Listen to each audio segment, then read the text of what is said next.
maging tugon ng Timor-Leste doon sa mga banat nitong si Boying Remulla. Ito, pakinggan ho muna natin to.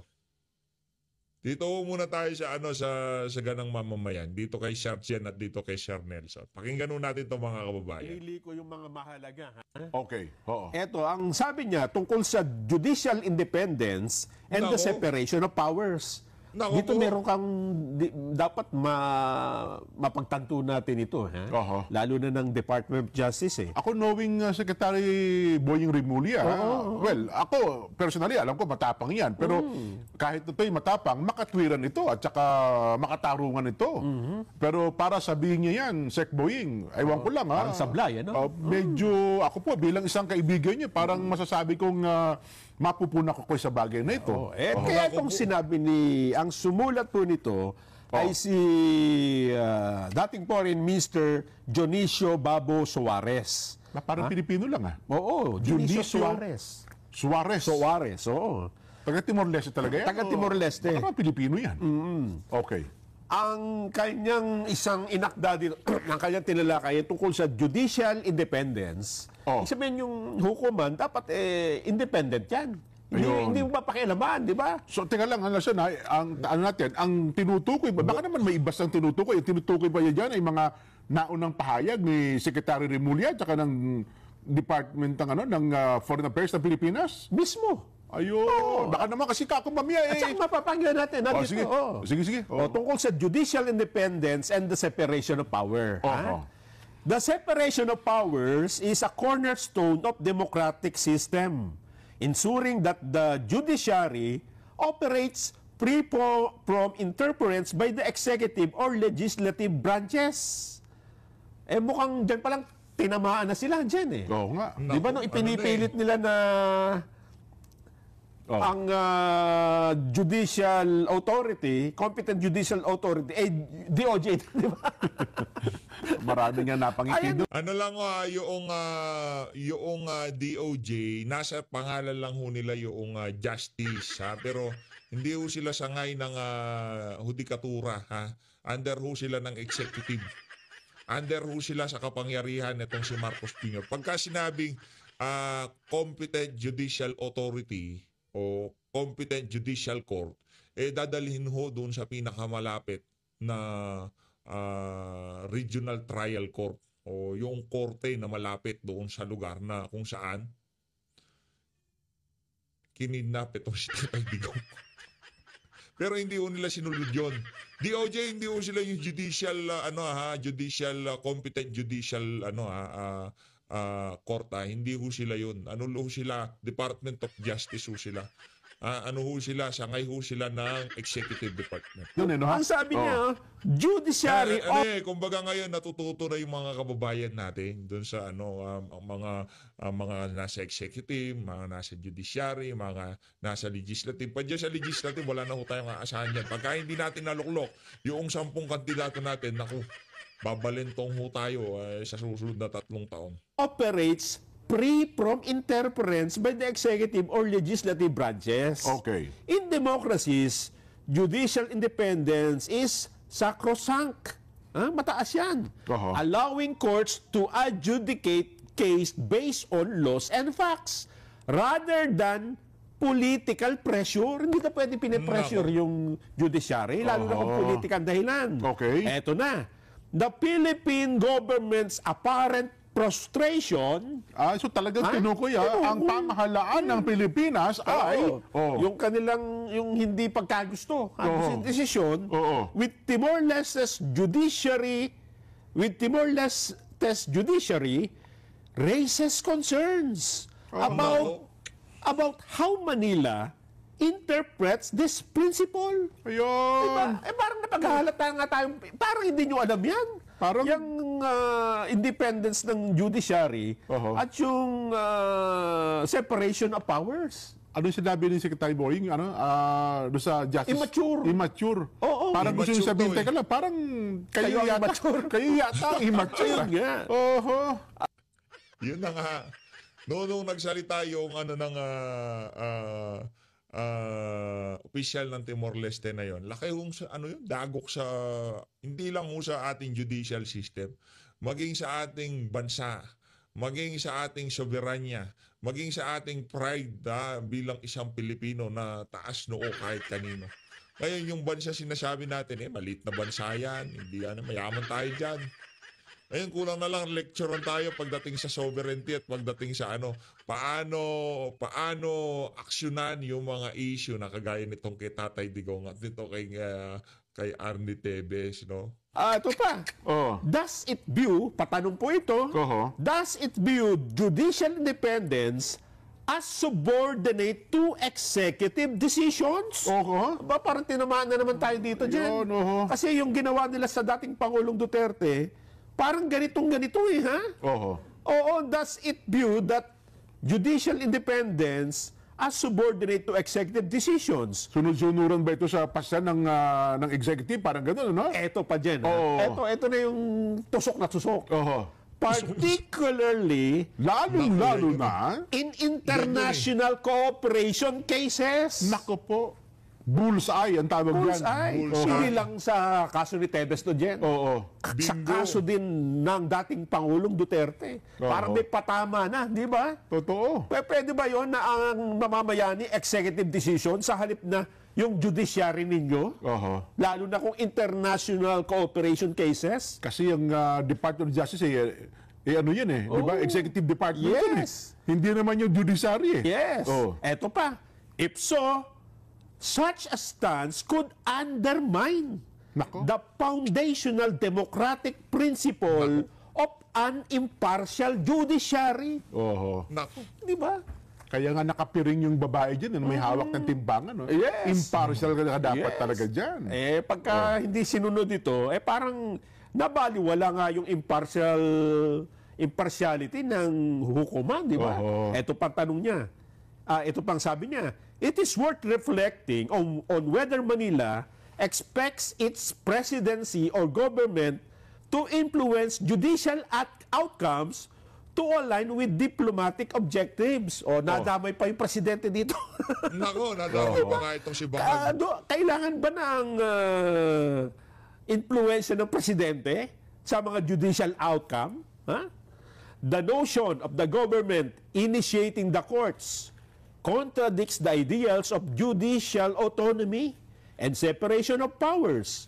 While extradition cases often involve executive cooperation, they must remain grounded in legal procedures and judicial rulings. Oh. Conditioning judicial decisions on political or diplomatic interests erode trust in democratic institutions. Parang mas matured nga sila. Kung Itong si Sir Jen, parang tama ho yung sinabi niya. Ang dating parang mas mature pa sa atin ngayon ang Timor-Leste. itong si Ginoong Dionisio Suarez. Yes. Oh. Eto pa Jen ang kanyang paliwanag. Parang masakit ang masakit ang mga tinuturan nitong- Masakit talaga. Oho. Lalo na kung guilty ka, di ba? Totoo. Eto pang sabi niya, Jen. Bakit dapat na manindigan ang Timor-Leste sa desisyon nila? Ayun, tungkol kay Tevez. Oo. Okay. oo. Eto. Adhering to their constitutional powers, Timorese authorities acted independently Oh. in addressing the asylum and the extradition request. Oho. Eto na, Jen. Eto na sinasabi ko. Sovereignty in democracies necessitates adherence to constitutional principles Oh. regardless of external pressures. Ayun. So talagang nababanggit mo ang soberenya. Oho. Kapag ka sinuko mo ang soberenya ng isang demokrasya dahil nagpa-impluensya ka sa external pressure, Oho. wala kang may pagmamalaking soberenya. Kaya pala sabi Timor-Leste judicial system is not obliged Oo. to act according to another nation's expectation. Hindi sila obligado na sumunod sa atin. Kasi para bagang in-expect ng Pilipinas, ang in-expect namin mapapauwi yun eh. Oo. Ay mga bangag nga kasi, mga feeling entitled, yung gusto nilang mangyari, akala nila yun na dapat ang mangyari. Yung mga iniisip nila kasi nga mga lulong sa kapangyarihan, mga bangag sa kapangyarihan, 'di ba? Kung ano yung nasa utak nila kahit ibang bansa pa, panghihimasukan ho pati sovereignty ng ibang bansa. 'Di ba? Yung tipong, yan malapit na naming mapauwi. Si Tevez. Di ba, yayabang nila, di ba? Maya't maya, pagka wala ng issue, si Tebes, babalik din sa kanya. Oh, malapit nang umuwi. Naku, malapit nang umuwi si Tebes. Di ba, nung pagpapadala kay Tatay Digong, maya-maya, meron silang press release. Malapit nang mapauwi si Tebes. Ang aangas nyo, may red notice nga yan, hindi nyo mapauwi-uwi. Si Tatay Digong, diffusion lang. Yung diffusion request, pagaling pa Pilipinas. Ano man to? Pambihira talaga, oo. Ibig sabihin, no, tayo ho talaga ang nagbigay kay Tatay Digong diyan sa Netherlands. Tayo pa ang nagbigay ng ideya sa ICC na, sige, padaan nyo diyan sa diyan sa Interpol para meron na kaming dahilan. 'Di ba? Ganun na ganun ho nangyari diyan. Oh. Kami ang mananaig dyan eh. Yes. Sabi ng Timor-Leste, teka, wala kami pakialam sa inyo, ba't kami mapapapresto sa inyo? Sabi niya, pagka sumunod kami sa inyo, na-pressure nyo kami, Ito sa tingin ho natin hindi lang ho dinaan sa atong paspasan yan ng ng administrasyon, yung pagpapauwi kay Tebes na yan. Sa tingin natin at base sa mga nababasa natin sa social media, sa tingin natin marami ng sinubukang paraan. Yan! Sinubukang paraan para maiuwi dito si Arnie Tebes. Maniwala ko kayo sa akin. Yung extradition, yung siguro dinaan sa diplomasya, sa mga... Pero ibang klase po pala paninindigan ng mga Timor-Leste, no? Hindi nadadaan sa pressure o sa datong, no? Ito, tanongin na pag-usapan nun natin sa social media. Sa tingin nyo ba hindi pa dinaan sa pera yung pagpapauwi na yan kay Tebes? Pero ibig sabihin, hindi na pa uwi. Ibig sabihin, mas rinirespeto ng Timor-Leste yung kanilang justice system kaysa kung magkano makukuha nila dito sa bansa na to kung sakaling i-hand over itong si Tebes sa kanila. Sa tingin nyo ba, nagkaroon na ng ganong klaseng paggalaw between Timor-Leste at Pilipinas? Ibang klase ko pala itong mga biglang tumaas respeto natin dito sa mga taga Timor-Leste na to, pambihira. sinusuko namin yung soberenya. Parehong-pareho dyan nung kaso ni Pangulong Duterte, di ba? Nagpa-pressure tayo eh. Parang kung ako si Secretary de Molina, Para tayo sinasampal niyan, di ba? parang hindi ako makakatingin ng mata sa mata niyan. No? So, Lalo na kung... Hindi, ang problema naman, Sir Jen, wala nang yan, tingin-tingin sa mata eh. Kumbaga, nandun sila sa nandun sila sa kung tawagin desperate move na sila eh. Kumbaga, na-checkmate na sila dyan kay Tatay Digong. Alam nila na mananalo na ang Duterte, kaya ganyan na lang yung mga pinagagawa nila ngayong mga panahon na to. Kaya kailangan nilang lumpuin ang kampanya nitong si dating Pangulo Rodrigo Duterte, ang kanyang mga kandidato. Kasi may kalalagyan ho talaga sila, sa totoo lang. Pagka nanalo itong mga kandidato natin na to, meron ho silang kalalagyan. Kaya naman gagawa na ho ako ng ipiprint na lang, ipiprint na lang yon, yung sample ballot. Nakalagay lang doon yung mga numero ng ating mga kandidato at ang nakalagay sa taas, ganti kay Bangag. Gutom, ganti kay Bangag. Yan ho yung natin. Mataas na presyo ng pangunahing bilihin, ganti kay Bangag. Gagantihan ho natin itong bangag na administration na to dito sa papalapit na midterm election. At ang ating ganti dyan, panalunin ho natin ang ating Duterte niya, yung ating lineup nito si dating Pangulo Rodrigo Duterte. Para sa mga taga Davao, siya lang ho ang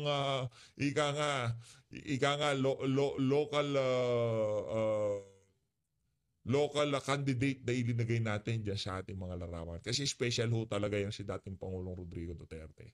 Sa mga taga Davao, hindi naman natin kailangan ni kampanya si Tatay Digong. Pero mas mainam na rin na nandyan siya. No? Para makita niya, makita ng mga kababayan natin, Duterte, lahat ng susunod dyan, mga kandidato niya yan. Eto na ho. Bottom line, nagmukha hong katawa-tawa ang ating bansa doon sa ginawa nila kay Tatay Digong. At yung naging tugon ng Timor-Leste doon sa mga banat nitong si Boying, makakauwi na siya, ganito ganyan, ganito ganon. Ayun, nagmukhang tanga si Boying Remulla. Dito tayo kay Atty. Rodriguez. Game. Nais ko lamang pong magbigay tugon dahil ang dami ko hong natanggap na mensahe ngayong maghapon. Marami lang po tayong meeting, hindi ko na kayo masagot pa isa-isa. At ngayon nga pong hapon, tayo ay maggagayak na maya-maya at meron tayong biyahe para hindi na po ako kinakailangan gumising ng umaga bukas. So nagla-live po tayo dahil alam naman ho ninyo na nausog yung originally ay oral argument scheduled for today, April 1, 2, and 3 ng Korte Suprema. Kahapon po ay nabanggit ko sa inyo mga kababayan na nausog po ito ginawang May 19, 2025, alas 10 ng umaga. Hanggang doon lamang po yung ating pinag-usapan kahapon at konting backgrounder lamang at refresher bakit umabot ang kasong ito sa Korte Suprema. Subalit, maghapon ho kanina, pinadala rin sa akin yung link. Meron po kasing isang kongresista na pumirma sa blankong Bicameral Conference Committee report ay nagpahayag at ito po ay napabalita sa mga social media and news papers or newspaper na baseless, wala daw pong basihan yung ating petisyon sa Korte Suprema. Ayaw kong sagutin at sinasabi nga niya na yung doon daw po sa enrolled bill walang blanco.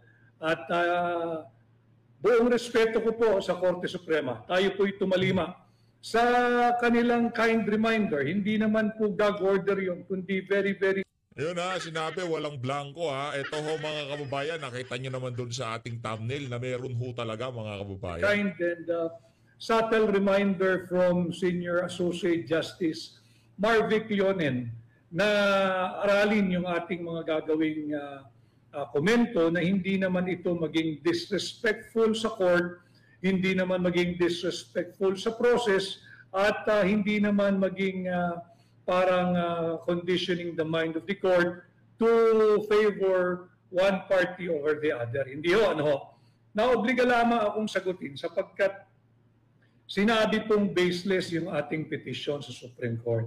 Let me just reiterate. Ang basihan po ng ating petition sa Korte Suprema kung bakit natin kwine-question yung 2025 national budget ay apat. Unang-una, hinayjack po ng Vice-Cam yung National Expenditure Program, yung panukalang budget ng Pangulo ng Republika ng Pilipinas. Pinakialaman nila yan.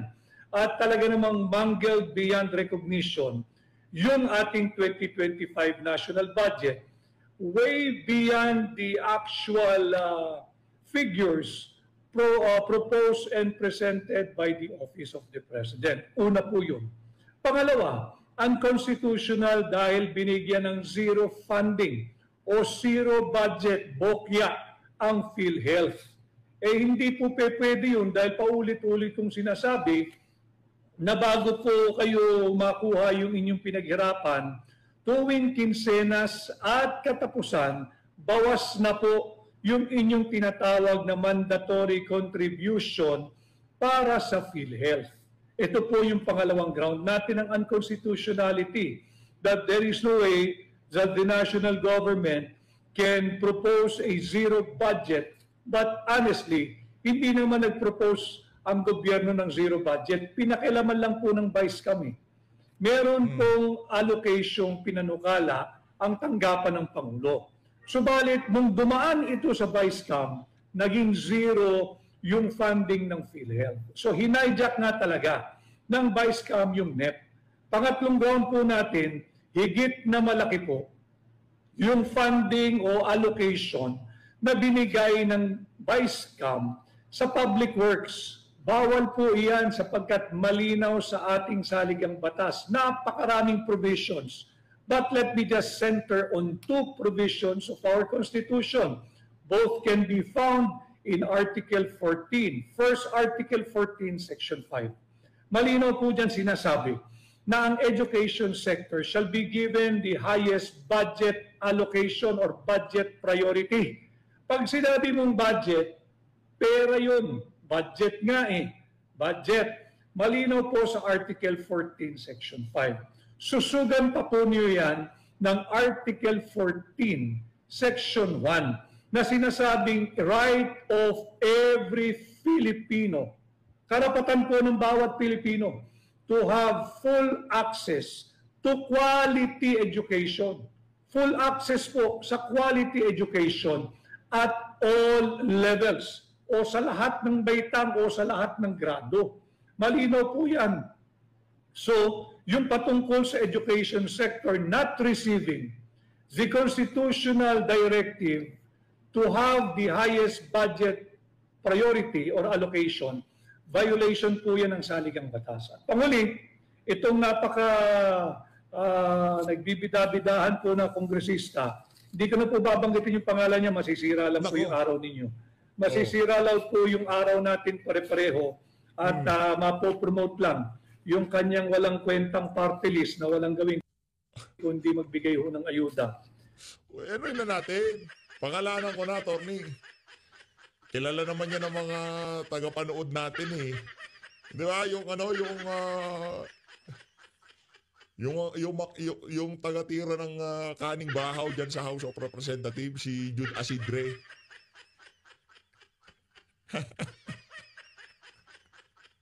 Nanto ko, Jude! Pinaiyak mo si Ma'am Crisette, ha? Tama si Ma'am Crisette. Pinaiyak mo si Ma'am Crisette. Pinaiyak mo ang isa sa mga DDS vlogger na kung saan sobrang nagagandahan tayo. At yung ginawa mo na yon kay Ma'am Crisette, nako. Di makakalimutan ni PH Update yun. Sinabi niya na in order daw po yung budget preparation, yung pagpasa ng budget, lahat daw po yan ay above board. Paanong naging above board?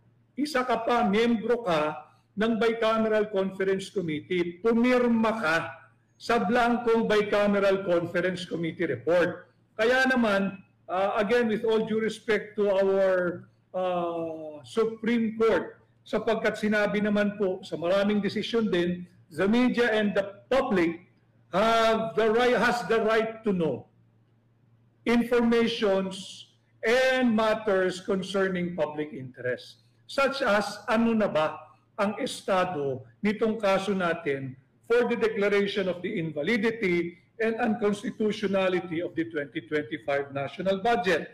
Malinaw po yan.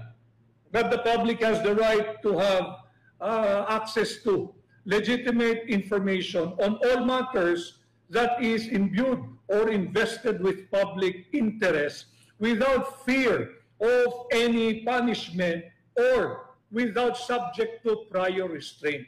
Kaya po sasagutin ko lang, itong nagpapakalat po ng fake news na wala daw pong basihan yung ating petisyon sa Korte Suprema questioning the constitutionality of the 2025 national budget. Ito po kasi yung pinagmulan yan. Ulitin ko, pakita ko lang po ulit Nako, yan yung Bicameral natin. Conference Committee report. Ito po yan. Pirmado, nakita naman ninyo Pirmado. At ang nandito po ay napakaraming blanco. Para lang pangit kasi na magpag-gaslight po tayo Yung pahintulutan natin sila na bilugin po ang ulo ninyo. Bagamat ngayon po ay April 1, I do not want you to be fooled by any member of Congress na lumalabas sa pahayagan.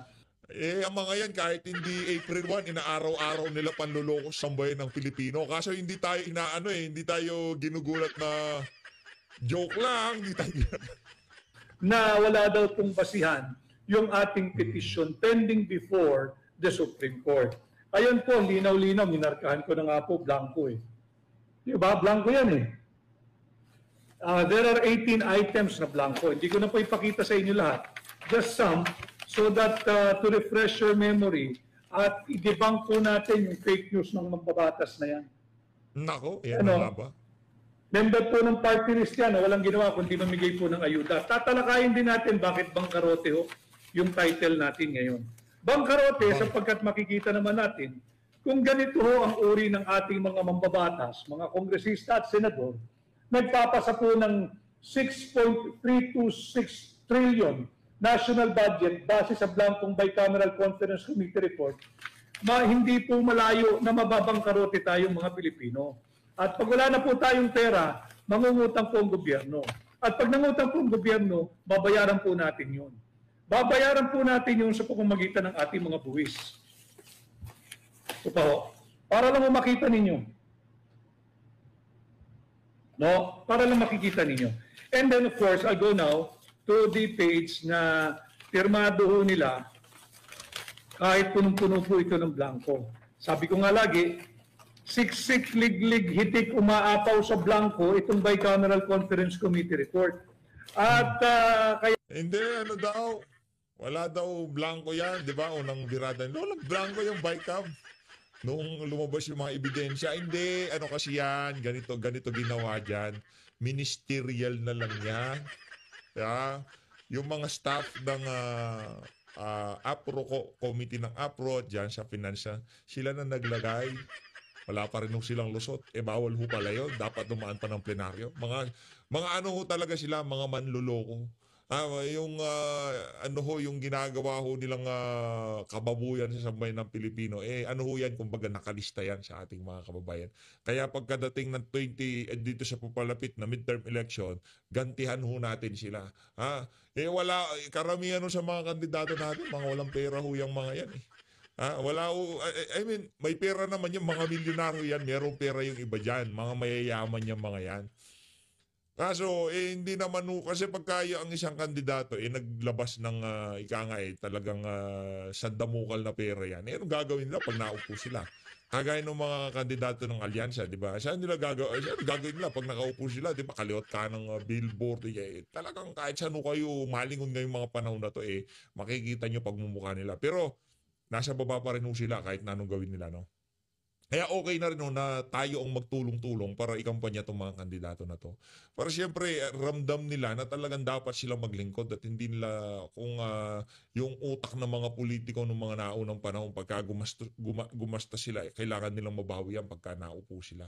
Kaya tayo mga Pilipino, kung sino yung mga yung mga kandidato ni dating Pangulong Rodrigo Duterte, kung hindi man nakakaabot sa inyong mga barangay, sa inyong mga komunidad na tumatakbo itong mga kandidato na to, hindi kilala ng mga kapitbahay nyo, isang bond paper lang naman ho yung gagawin natin. Ganti kay Bangag. Yun ho ang gagawin natin dyan. Ganti kay Bangag for President Rodrigo Duterte. Para kay Tatay Digong for PRRD, ganti kay Bangag. Tapos nandun ho lahat ng numero ng mga kandidato natin. Gagawa ho tayo nun at screenshot nyo na lang. Tapos i-print nyo na lang sa isang bond paper, gugupit-gupitin.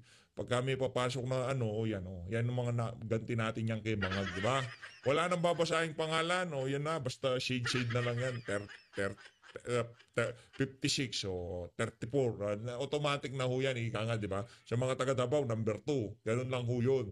No, wag na ho yung maraming pangalan po, number 56, o ganun lang ho. Kaya tayo ay nagtungo na sa Korte Suprema para matigil na po itong malpractice na ito na pagsasalaula sa ating saligang batas. Hindi po natin ito dapat pahintulutan dahil pera po nating mga Pilipino ito Hindi po private money ang budget. Ito po'y pera nating mga Pilipino.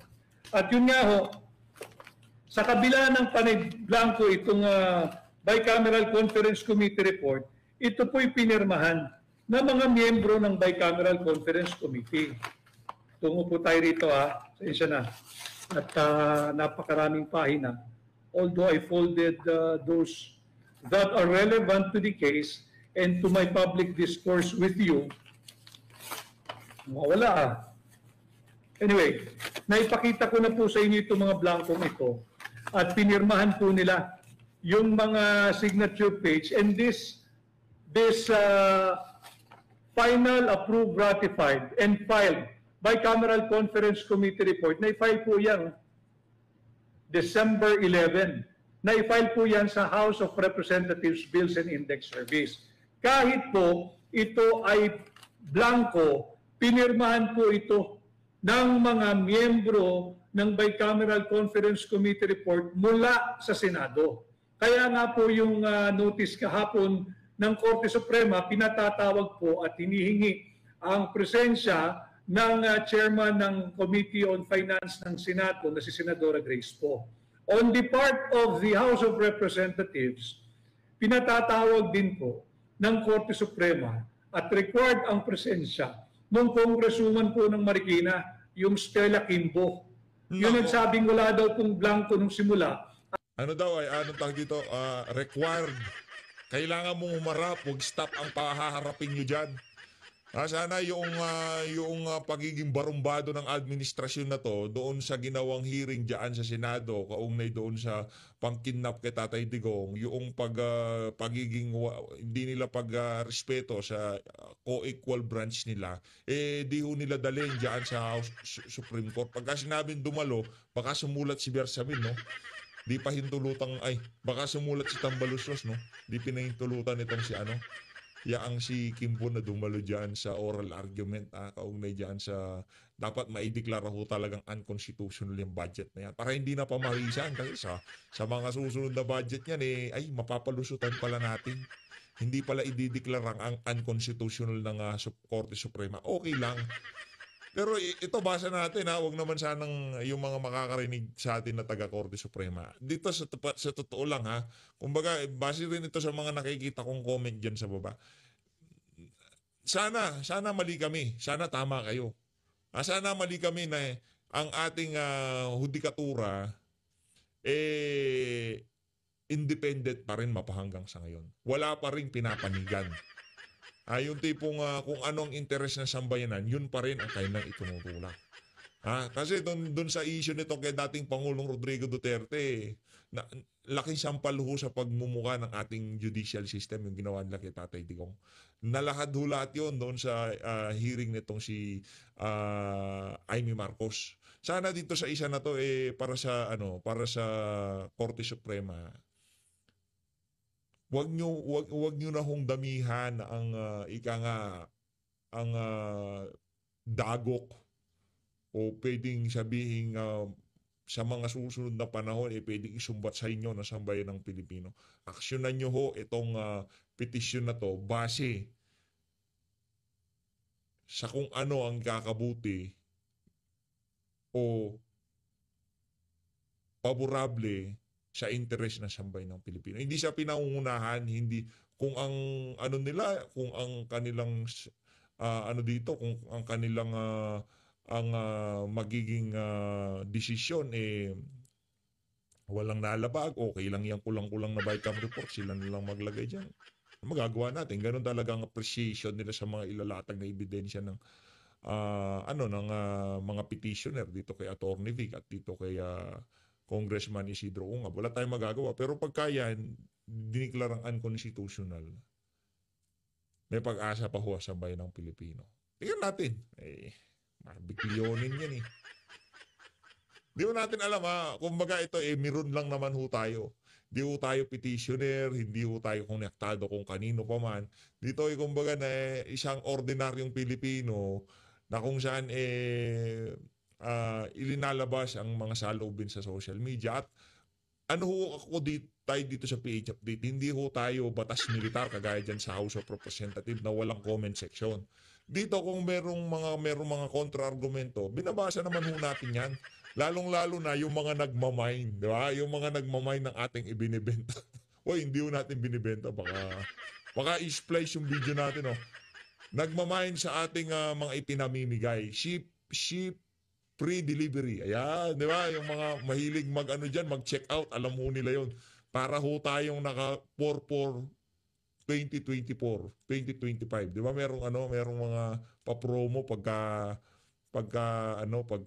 buwan-buwan yung 333, yung gano'n, no. Dito meron tayo free delivery. Diba? Wala ako kayong gagastusin ni Singkong Bingi. Si PH Update na bahala diyan. Papadalan ko kayo ng dry fit. At nung ipinakita na namin at nagkaipit-ipit na, ang itinuro, ang inilaglag ay yung mga miyembro ng Technical Working Group ng Bicameral Conference Committee report na empleyado po ng Senado at ng mababang kapulungan. Kaya po sa pagdinig na gaganapin sa May 19. May 19. Pinatatawag po ang presidente. Tapos na eleksyon, ubos na pondo. Doon pa lang sa pag-atras ng oral argument, wala na Ano pa ba gagawin natin? Kasi kakasira yan ng mga kandidato nila Anak ko, ang nangangampanya sa inyo, ang alyansang kinabibilangan nyo, tingnan nyo ginawa sa budget. Ang nangyayari. ito kumbaga, ibabasa lang natin sa social media. Korte Suprema, may tiwala pa rin ba tayo? I-comment nyo ho dyan sa baba na Presensya mapag-usapan ni natin. Senadora Grace po, ni Stella Kimbo, at yung mga miyembro po ng Technical Working Group. Parehas ng Senado at ng mga mababang kapulungan. Kawawa po, hindi naman po sila talaga ang layunin natin dito na maihapla. Subalit sila po ay sinasangkalang. Tandaan ninyo yung news report ni Congresswoman Stella Kimbo, may tuloy po yung ministerial at ang naglagay daw po ng mga halaga sa blanco ay yung mga empleyado ng Senado at ng mababang kapulungan na miyembro ng Technical Working Group. Bawal po yun. Hindi ba? Falsification of legislative document po yan. At usurpation po yan ng legislative authority. At violation po yan ng Anti-Graft and Corrupt Practices Act. Kawawa yung ating matitino at tapat na mga manggagawa sa Senado at sa House of Representatives. Wala naman silang pakinabang dito sa budget na ito eh. Kaya kagaya po ng aking laging sinasabi, ang punot dulo, ang ugat, ang simulat katapusan ng kahirapan ng Pilipinas ay ang korupsyon na nag-uugat sa ating taunang budget. Ngayon, balikan Ngayon, sa mga nagtatanong kung bakit ang daming nagugutom base dun sa pinakalamabas na survey, konektado ho yan. Mula sa korupsyon, sa budget, kung paano waldasin ang budget, talagang, sa tingin nyo ho ba yung 5,000 na ibinibigay dyan sa akap, dyan sa mga ano na yan, dyan sa mga ayuda-ayuda na yan, walang epekto kung bakit maraming nagugutom na mga kababayan natin. Kasi yung mga programa na dapat sana ay talaga magpapakain doon sa mga totoong nagugutom, hindi yung mga malalapit kay congressman at dito kay congresswoman.